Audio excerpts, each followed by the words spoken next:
¿Sabías que los medios de comunicación te ocultan la verdad? Mientras ellos te dicen solo lo que quieren que sepas, hay muchas personas que desaparecen en el mundo y nadie dice nada. Carlos fue solo uno de ellos. Esto sucedió en 2004, en las calles de Zaragoza, España. Mira bien esta foto. Ahí están Javier y Marta, los cabecillas de una de las bandas más pesadas. Tienen un estilo que nadie se atreve a desafiar. Esta es la historia de la banda española, la banda de los grandes.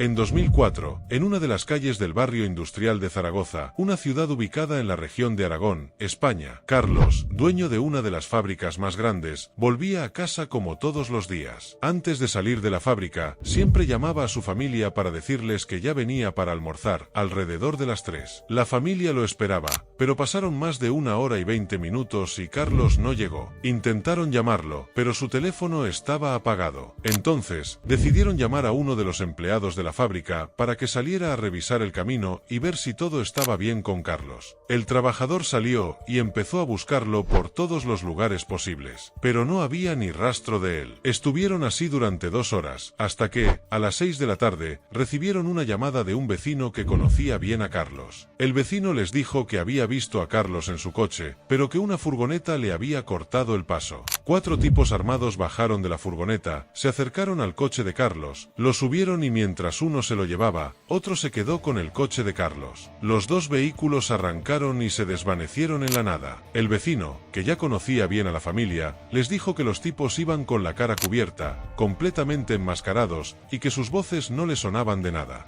La familia, totalmente impactada por lo que acababan de escuchar, no perdió tiempo y fue directo a la policía para hacer la denuncia. El vecino, que no se separó de ellos, acompañó a la familia a las autoridades y repitió exactamente lo mismo, que 4 tipos enmascarados y armados se habían llevado a Carlos y su coche. Los agentes de seguridad pronto se dieron cuenta de que estaban tratando con un secuestro. Sabían que Carlos era dueño de una gran fábrica, por lo que no era raro pensar que podría tener enemigos en el mundo de los negocios. Entre los comerciantes con los que trataba, alguien podría estar detrás de todo esto. Desde que Carlos desapareció, su teléfono no paraba de estar apagado y no aparecía ni una pista nueva que pudiera darles una dirección. La incertidumbre comenzaba a apoderarse de la investigación. Después de interrogar al vecino que había presenciado el secuestro, la policía descartó que estuviera involucrado en el crimen. A pesar de ello, continuaron investigando al vecino a fondo para asegurarse de su inocencia, y finalmente confirmaron que no tenía nada que ver con el caso. Las primeras pesquisas también mostraron que los problemas de Carlos eran más bien triviales y no parecían ser motivo suficiente para un secuestro tan bien planeado. Con esta información, la policía le pidió a la familia de Carlos que cualquier llamada o pista nueva que recibieran, debían notificarla de inmediato para no perder ni un solo detalle. Pasaron 2 días sin ninguna novedad, hasta que, al tercer día, a las 9 de la noche, la familia de Carlos recibió una llamada de un número desconocido. La voz al otro lado de la línea les dijo que tenía a Carlos y que exigía un rescate de 20 millones de euros. La familia, completamente impactada, trató de reaccionar, pero justo cuando el hombre terminó de hablar, la llamada se cortó de golpe y el teléfono de la familia se apagó por completo. La familia de Carlos, tras recibir la llamada, se apresuró a informar a la policía y proporcionarles el número desde el que habían recibido la amenaza. La policía rastreó el número y descubrió que la llamada había sido realizada desde la provincia de Soria. Sin embargo, el teléfono fue apagado poco después y no se recibieron más llamadas. Esto indicaba que el secuestrador estaba en Soria, o que al menos la llamada había sido originada desde allí. Lo que sorprendió a la policía fue la cantidad de dinero que el secuestrador exigía, 20 millones de euros. Un rescate tan elevado sugería que quien había secuestrado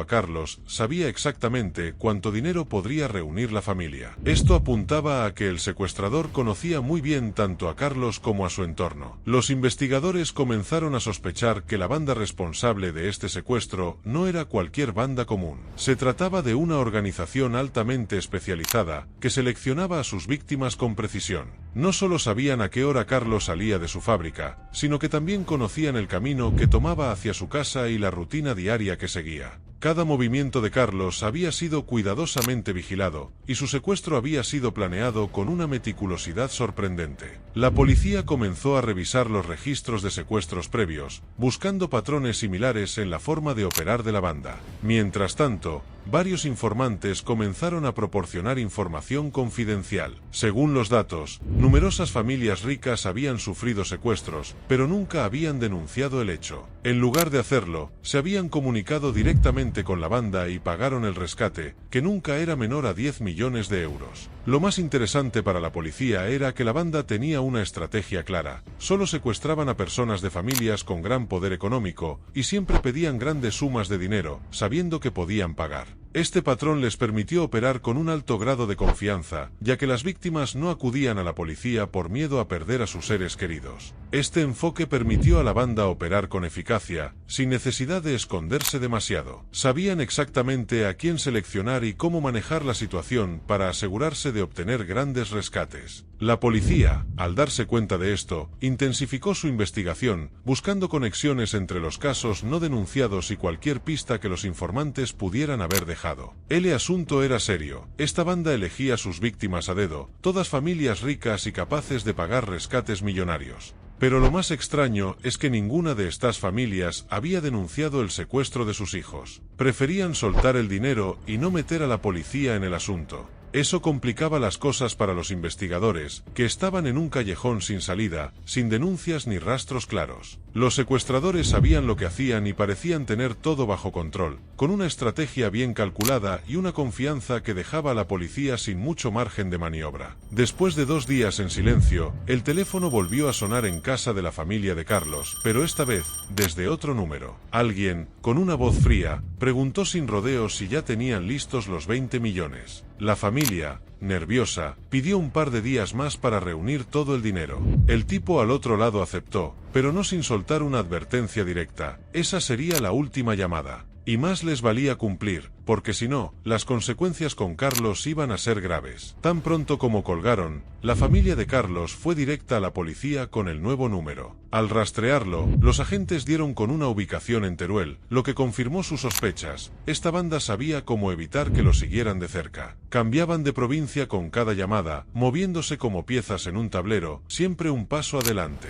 Era evidente que no se trataba de unos novatos. Esta gente conocía de sobra las tácticas de la poli y jugaba sus cartas con una precisión calculada, manteniendo a todos en vilo mientras apretaban cada vez más el cerco. La poli ya tenía 2 números en la mira, uno desde Soria y otro desde Teruel. Mientras seguían con la búsqueda, decidieron investigar a fondo a todos los empleados de la fábrica de Carlos. Quizás alguien ahí dentro tenía cuentas pendientes o algo en contra del jefe. En ese proceso, un nombre empezó a sonar fuerte: Antonio. Este tío trabajaba como conductor en la fábrica, y las cosas entre él y Carlos no habían terminado bien. Había tenido un enfrentamiento serio con el jefe, tanto que acabó despedido. Al salir, Antonio le lanzó a Carlos una mirada de pura rabia, una de esas que no se olvidan. Varios empleados recordaban esa escena y no dudaban en decir que Antonio podría estar metido hasta el cuello en el asunto del secuestro. La poli se puso a investigar a fondo a Antonio y descubrió que el tipo había dejado Zaragoza hacía un tiempo. Se había mudado a otra provincia, aunque nadie sabía con exactitud dónde se había ido ni en qué andaba metido. Todo estaba en el aire, y la pista de Antonio no era muy sólida. Pero justo en el segundo día desde la última llamada de los secuestradores, cuando a la familia de Carlos se le estaba acabando el tiempo para juntar la plata, sonó el teléfono otra vez. Era de noche y, para sorpresa de todos, el número de la llamada era distinto a los anteriores. La voz al teléfono soltó que el rescate estaba casi listo y preguntó cómo querían recibir a Carlos de vuelta. Todo debía hacerse al pie de la letra, y prometieron llamar al día siguiente para coordinar la entrega. Le pidieron a la familia que tuviera el dinero listo y que estuvieran atentos para moverse en cuanto llegara la próxima llamada. Cuando colgaron, la familia de Carlos no perdió tiempo y pasó toda la info a la poli, incluyendo el tercer número que habían usado para contactarlos. Al rastrear el nuevo número, la policía se topó con que la llamada venía de Huesca. Esto solo confirmaba que la banda tenía gente operando por todas partes y sabía bien cómo jugar al despiste. Se mandó una foto de Carlos a cada puesto de control en el área, pero, a pesar del esfuerzo, ningún guardia había visto nada sospechoso ni ningún rastro del hombre. El día siguiente amaneció tenso. La familia de Carlos, pegada al teléfono, esperaba con el corazón en un puño, lista para cualquier instrucción, mientras la policía mantenía todo preparado. Pasaron las horas y nada, ni una sola llamada. La espera se volvía más pesada, y al caer la noche, la familia empezó a sospechar que la banda seguía preparando su jugada final.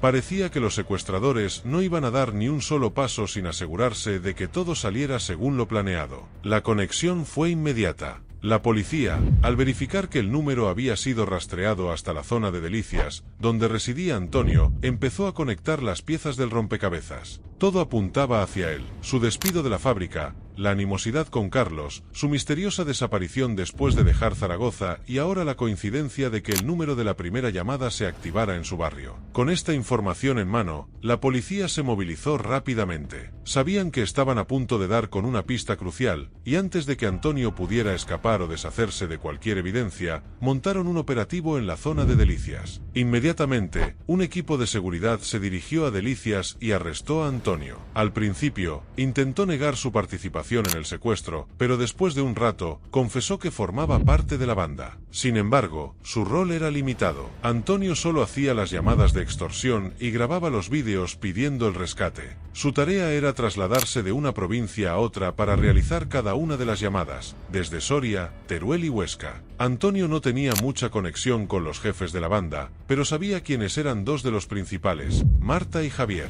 Antonio les facilitaba el moverse entre provincias gracias a su trabajo como camionero de reparto de frutas y verduras. Trabajaba para Marta y Javier, quienes manejaban el negocio de mayoristas y tenían almacenes en varias provincias. Antonio le indicó a la policía la ubicación de su almacén principal, en la ciudad de Sádaba. Uno de los de la banda llamó a la familia de Carlos, indicándoles que tenían que llevar los 20 millones y recogerlo en un punto específico. Acordaron que alguien los interceptaría en el camino para darles las últimas instrucciones sobre cómo proceder. La familia de Carlos informó de inmediato a la policía, quienes rastrearon el número de la llamada y descubrieron que provenía de Sádaba. Al investigar más a fondo, determinaron que la ubicación coincidía con la descripción del almacén que Antonio había mencionado, donde operaban Marta García y Javier Pérez, los socios en el negocio de distribución de frutas y verduras. Los agentes de seguridad se dirigieron rápidamente al lugar y arrestaron a Marta y Javier, quienes manejaban múltiples almacenes y contaban con camiones repartidos en varias provincias. Durante el interrogatorio, Marta y Javier insistieron en su inocencia, argumentando que, como comerciantes conocidos, sería insensato involucrarse en actividades delictivas y que cualquiera podría haber usado su almacén para hacer la llamada. Sin embargo, mientras esto ocurría, otro equipo de la policía revisaba las tarjetas de identificación de ambos y notó algo inusual. Las tarjetas parecían estar recién emitidas y no correspondían con los registros oficiales. Esto levantó sospechas, sugiriendo que ambos podían haber estado usando identidades falsas para encubrir movimientos recientes en sus actividades comerciales. Al analizar las identificaciones con mayor profundidad, los expertos confirmaron que las tarjetas eran falsificaciones sumamente sofisticadas, casi imposibles de detectar sin un análisis detallado. La comparación de las fotos actuales de Marta y Javier con bases de datos policiales reveló una información impactante. Ambos tenían antecedentes bajo otros nombres en varios casos de fraude y extorsión en otras provincias. Además, se descubrió que ambos eran buscados en varias regiones por actividades sospechosas que involucraban transacciones grandes y movimientos de mercancías no reportadas. Esto los vinculaba directamente con una red más amplia de actividades ilegales y aumentaba las probabilidades de que fueran los autores intelectuales detrás del secuestro de Carlos. El primer individuo, Marta García,